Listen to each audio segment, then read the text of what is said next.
Changer de carrière, repartir de zéro, ça peut être aussi excitant que franchement terrifiant.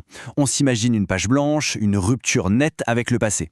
Mais et si cette idée de page blanche était en fait un piège?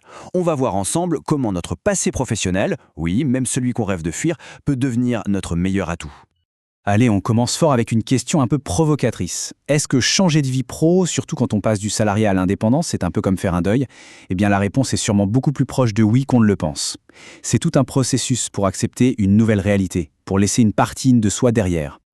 Et pour comprendre ce processus, il y a un modèle vraiment éclairant, la fameuse courbe du changement. Alors non, ce modèle, il n'est pas réservé au deuil après la perte d'un être cher.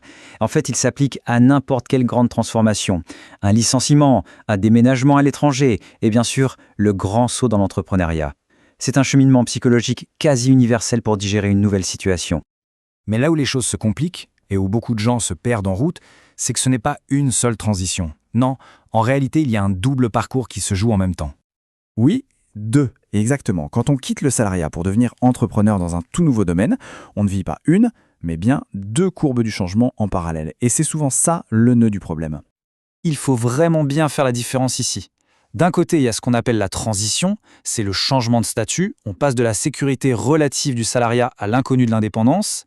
Et de l'autre côté, il y a la reconversion. Là, c'est le changement de métier. On passe d'un domaine A à un domaine B.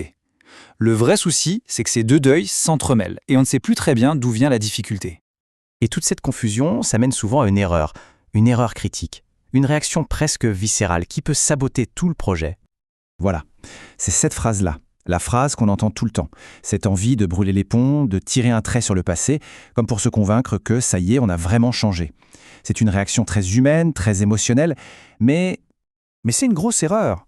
Ce rejet en bloc est souvent complètement contre-productif. Parce que si on y regarde d'un peu plus près, ce passé qu'on veut tant jeter est en fait une véritable mine d'or. Il faut juste apprendre à séparer deux choses bien distinctes. Et la clé, elle est là. Il faut absolument dissocier la fonction, c'est-à-dire le poste, les tâches quotidiennes qui ne nous convenaient plus, du secteur, l'industrie dans laquelle on travaille. On peut tout à fait détester son job, tout en maîtrisant son secteur sur le bout des doigts. Et cette maîtrise du secteur, c'est un avantage concurrentiel juste énorme. Ça donne une légitimité immédiate. On connaît le jargon, les acteurs importants, les vrais problèmes des clients. On a déjà un réseau. C'est un point de départ tellement plus simple que de devoir tout réapprendre de zéro dans un monde inconnu.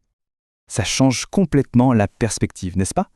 20 ans d'expérience dans la banque, par exemple, ce n'est pas un boulet à traîner.